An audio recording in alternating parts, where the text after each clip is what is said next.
All right, fellas, thanks for sticking around. And we ran into a buzzsaw tonight.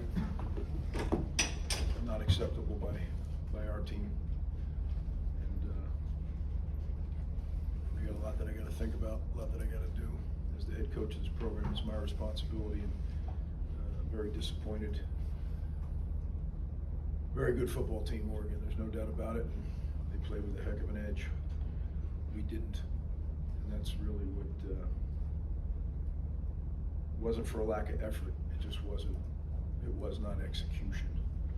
And that falls back on the coach. So we will get it fixed. We got 6 days to do it.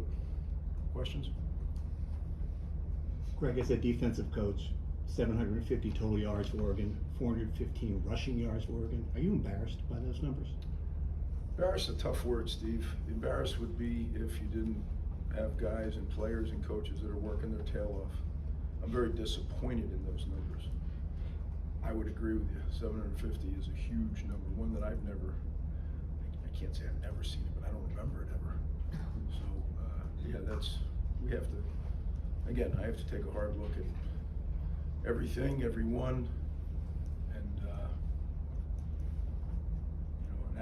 40 minutes after the game is not the time to take a look at it. I'll have to have some tough nights and days here and figure out what we need to do.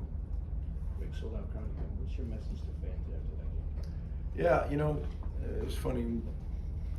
Before I come up here, I meet with Jimmy and some staff members, just always to gather my head, right? And when you apologize for something, that means you didn't do the very best you could. We did the very best we could. It wasn't what was needed, but that it wasn't where I look back at the week and say, what didn't we do? Now, I can't speak for everybody because I don't know what people do when I'm not with them. But I felt like they worked their tail off this week. Everybody, staff, players. Sometimes this happens. 750, that doesn't happen. We got to figure that out. Greg, you talk about getting this fixed in 6 days. Can this defense get fixed? It just seems like every week it's getting worse and giving up bigger numbers. And does that fix come with a changing staff or changing who plays or a change? Yeah, like I said, 40 minutes after the game is not the time to make critical decisions, right? I will do that. I will think about it. Been here before. It's not like I haven't been here in 37 years. No, I've been here before. And but you really gotta think. You don't want to be impetuous and just do whatever comes with your feelings, right? So. I guess how do you keep a loss like this from kind of unraveling the season? Well, I'll tell you that if you just watch the way they played till the very end, I mean, there's no unraveling. That's why I tell you, I mean, we're not at that level right now, but it wasn't from a lack of fighting and trying and doing those things. It's just not at that level. And look, we ran into a team that they had a chip today, right? After what happened, and we didn't. We didn't play with that same violence or toughness that we played out in Washington. I told you after the game in Washington, I thought that they played. And then when I watched the game on the ride home, we played with physicality out there.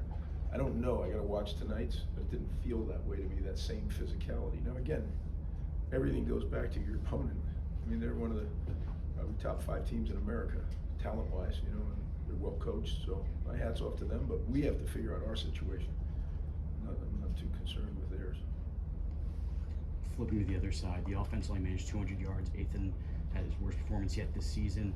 The offense, for the first time this season, didn't get off to that fast start that it's gotten off to. I guess what attributed to that, and how do you regroup and fix that going into next week? Yeah, those are all questions that'll be worked on.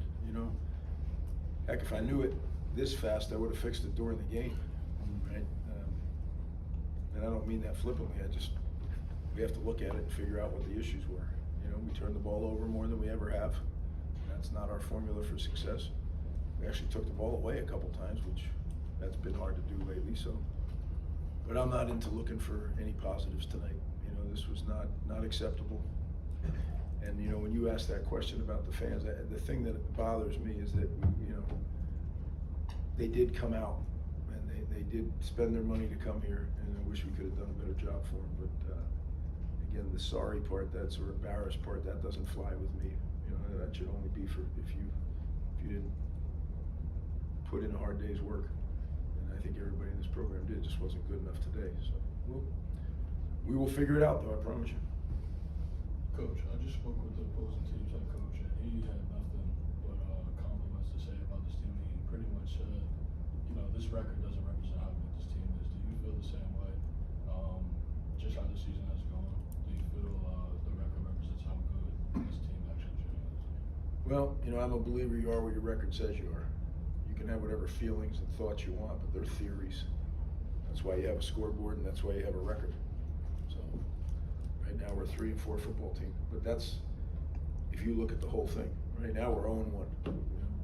We take it, we put everything we got into each week. So I look at it every week as this is the Oregon season, and we put everything we had into the Oregon season, and we're 0-1. But tomorrow we'll review it, and then we got to flush it because now we're on to the Purdue season. And if you don't do that, guys, then it does. Then it can, what was the word you used? Unravel. You know, I think one thing we've been able to do around here is keep it. This is a different season, and we're going to go after it this week. And that's what we'll do. And only those that show me that that's truly what they're doing will get the chance to go coach or play. And, you know, I got to look at everything. So, but starts looking at me because I'm the leader and I didn't get it done tonight. Final question? Ian didn't play in the second half. What is he dealing with, and are you concerned long term? Yeah, you know I'm not going to talk about injuries, but he had something that we felt was significant enough not to go back. He tried, and the reality is, heck, if it was a 7-point ball game, would he have kept playing? Who knows? I don't know if it's what level it is yet. We tried, and you know it wasn't where he could play, and I didn't want to get him hurt worse. That's oftentimes what happens if you can't play at full speed. Then you take a shot, and you know the game at halftime was out of hand.